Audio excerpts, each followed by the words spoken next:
Here at Helmuth Ford, we are a small town dealership with no hassle and no pressure. Hi, this is Stacy from Shuttler Insurance Services. Come see me on the east side of the square in Sigourney for all your insurance needs.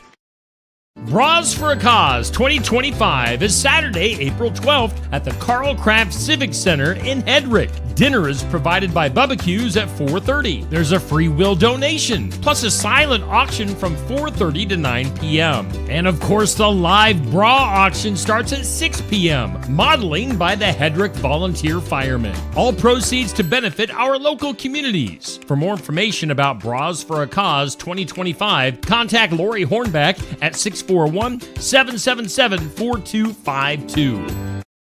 Keokuk County Veterans Affairs recognizes Saturday, March 29th as Vietnam War Veterans Day. We remember those who served. Keokuk County Veterans Affairs will be here when you need us. Find them on the ground floor of the Keokuk County Courthouse. Call 641-622-2761 or email Michelle Herman. Regular office hours are Monday, Tuesday, and Thursday 8 to 2, Wednesdays 8 to noon and 1 to 3, and Friday from 8 to noon. We remember those who served in the Vietnam War on Saturday, March 29th.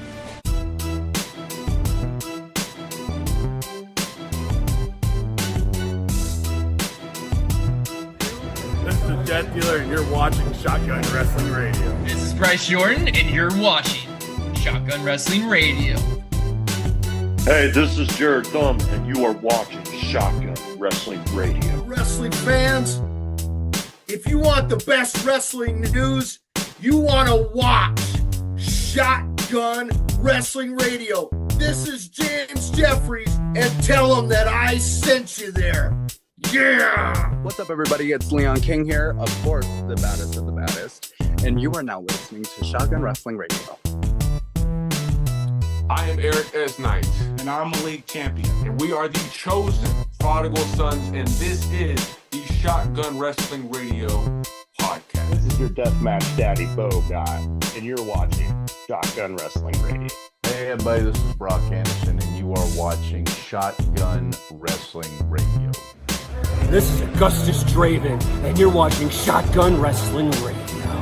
This is the Feline Phenom, JT Energy, and you're experiencing Shotgun Wrestling Radio.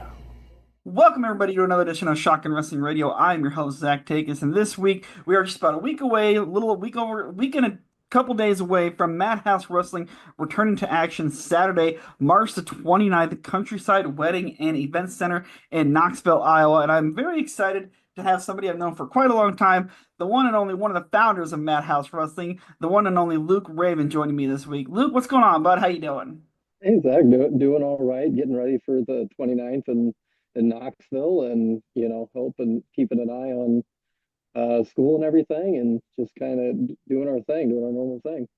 And that's kind of what I really want to talk to you about here. Again, I know we're about a week and a half away from the show, but let's kind of get right into the school, man. You guys are just kind of wrapping up your first little class right now, and I know you had some open tryouts the other day, and kind of talk about how the school's been going and what's your first thoughts on your first class? School's been fun. School's actually been fun. It's been an interesting little endeavor. It wasn't anything that we thought we'd ever do when we initially set out with Madhouse. That was not, a goal for a goal along the way, but it became one. And, we were very lucky. Mike Malice and I were just like, all right, if we're going to do this thing, we got to find a legit spot, and we got to find a legit trainer. Like, we want to do this the right way, what we would consider the right way. And we got really lucky with our place in Monroe. And it just really, I can't believe they let us put a wrestling ring in there. And it's a big open space in a warehouse, and it's got like barn board in it, and it's brick, and it's absolutely beautiful facility in Monroe. And then we got our number one overall draft pick for our pick a trainer, which was former Madhouse champion Blake Cooper. I don't think we could have gotten a better trainer. I really don't. I mean, he is one of the smartest, most innovative, and knowledgeable guys out there. So got really lucky, and this first class is, yeah, it's going to be wrapping up next month. But we do have some of the guys going to be in the battle royal that we're going to have in at March to Madness at the end of this month on the 29th. But yeah, I mean, class is awesome. I don't get to be there since I live in Wisconsin, but I get a lot of videos and stuff from Clay and everybody. I mean, it's amazing how quick this class has come along. They're so much further ahead than I would have ever expected. You know, only being, I think, 2 months to the just over 2 months from first class. Have you guys had anybody drop out? I know you always have those stories about, wow, that's impressive. Normally you always have those stories from guys that, oh, we started with 5 and we only ended up with 2. No, so our first class we were actually pretty selective because we didn't want something like that to happen. It's also not our intention to just like take money and, you know, we got your money, you don't have to show up, blah blah blah. No, we want people that want to be there from the start to the end. So no, the first class, I can't remember the number of applications we had. It was an absolute absurd number, and you could usually tell pretty quickly who's more serious than others. And because some of the people, they'll just be like, what's the cost? And that's, I mean, and we tell people, it's like, it's on our website, madhousewrestling.com. We are upfront with everything. A lot of people will be like, just, you know, we'll figure it out later, or we'll talk. It's like, no, here's the cost. I've done the numbers. This is what it costs, you know, to do this and do it right. And so when you go through the applications, that's kind of one of the things that you realize is like, okay, this person's probably more serious than others. This one's asking the right question, same thing that I would ask, or Clay said, yep, I asked that question, or Mike did. So we were pretty selective on this first one. And then we had the tryouts this past week. We did that on real short notice. Legitimately, I think on like 3-4 days notice. And that was kind of an open invitation to see who's serious. You know, if you're not willing to drive 30-40 minutes and pay $50, then you're probably not serious about doing this, you know, training for 12 weeks. So I really think that being selective over who you train and not being in it to take money and things like that, those are our intentions. Our intentions are just to create as many good wrestlers as possible. Well, looking at your website too, you guys are also trying to expand out into, you know, the commentary and the referee and the manager roles. You know, how's that kind of looking, I guess, for what I would probably be your round 2 class? How's that process looking for you guys? We get so many applications for managers and commentators / announcers, like so many. And the intention with those are, well, I guess manager commentator, you've done it a long time. I've done it. It's one of those things where you can have a little bit of training, you know, someone can teach you. Really what it comes down to is how knowledgeable you are about wrestling in general, and then about the people that are wrestling in front of you. Otherwise, you're just going to be saying things. Mm-hmm. You know, being able to tell the story and everything like that. So we did not want to take any managers or announcers or anything for this first class on purpose, because we wanted to focus on like, hey, this first class, they're kind of our guinea pigs. We got to figure out what we're doing right, what we're doing wrong, what we need to adjust, how are we going to fit managers and refs and all that into this. And so we've kind of got an idea of how we want to be able to do that.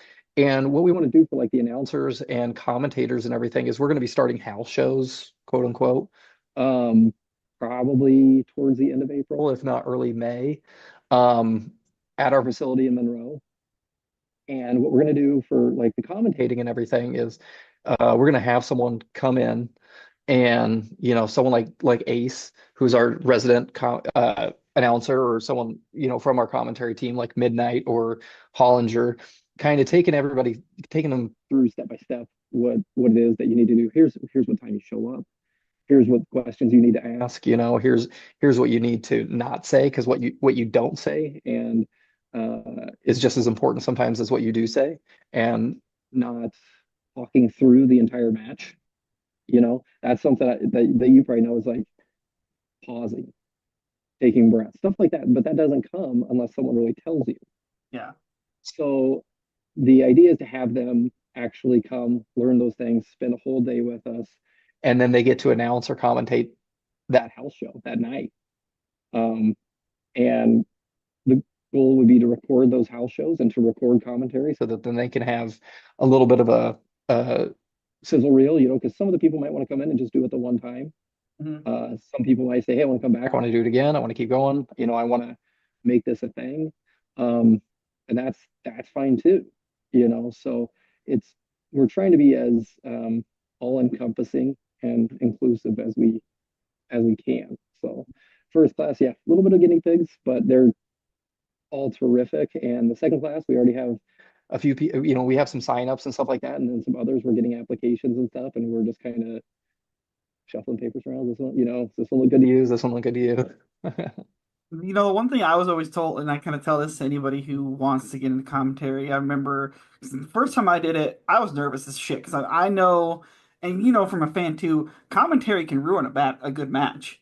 Like, especially if you're watching on the indies. Like, there's times you'll go watch an indie match, I'm like, ooh, this commentary is just ugh. And that's all you're thinking about. And I'll never forget it because it was with Central Empire, and I was there with my co-partner at the time, and before the show, Austin came up to me, Austin Bayless. He's like, just call what you see in the ring.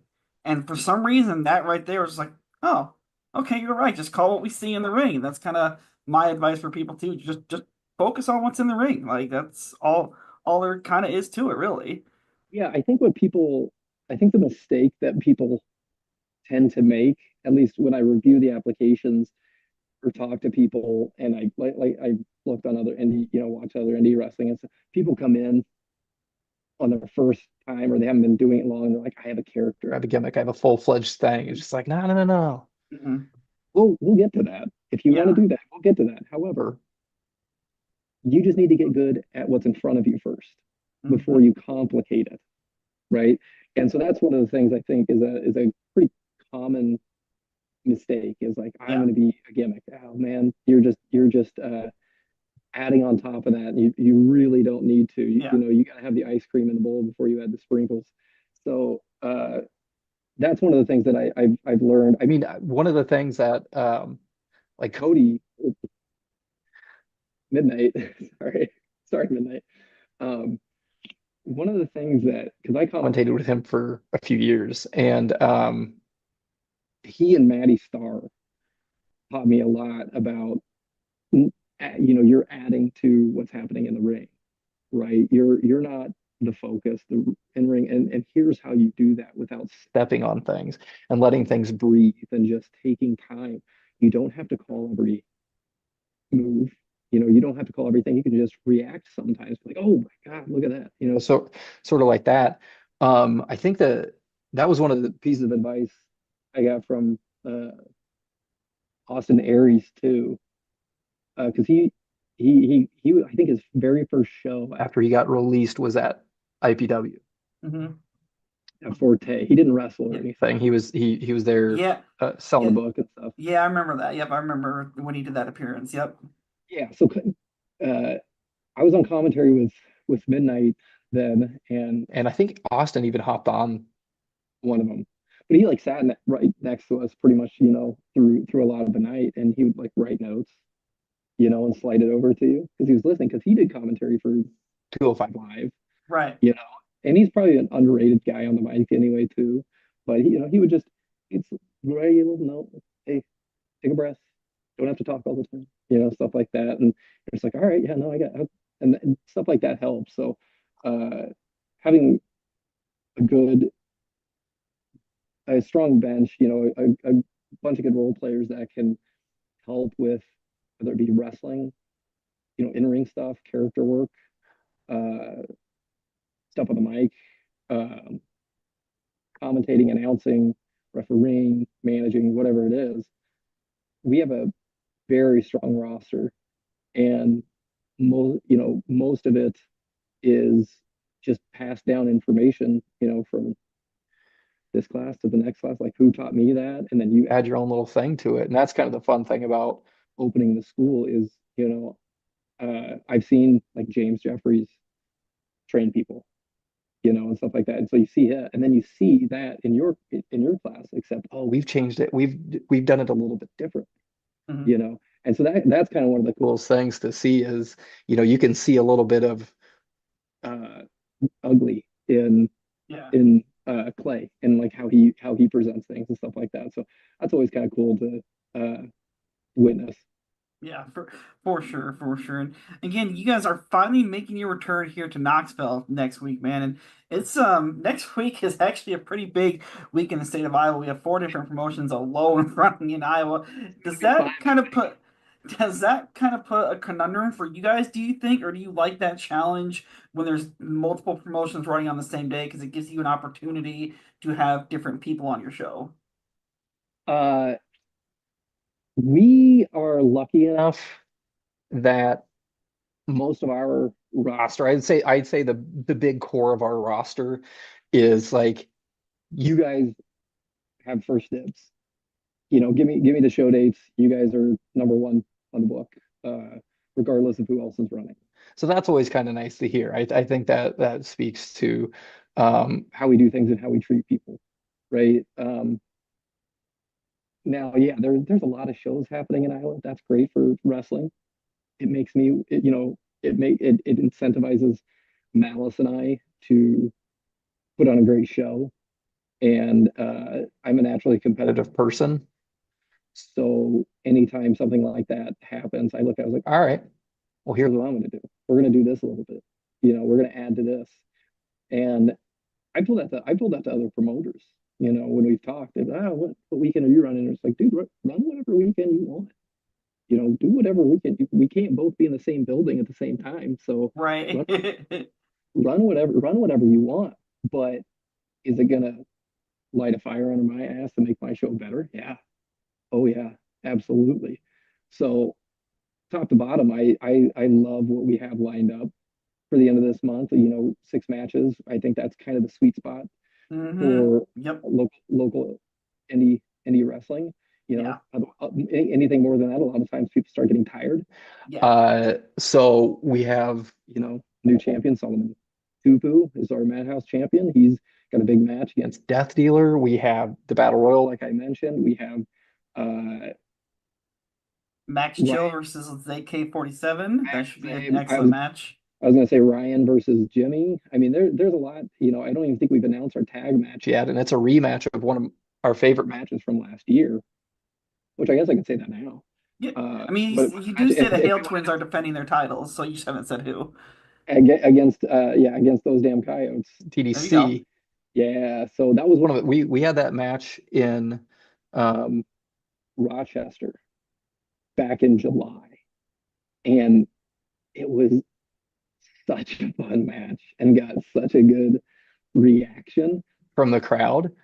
And it's always fun when you have those matches and you kind of feel that feeling from the crowd and you're just like, oh, I'm going to take this show on the road. I'm doing this one in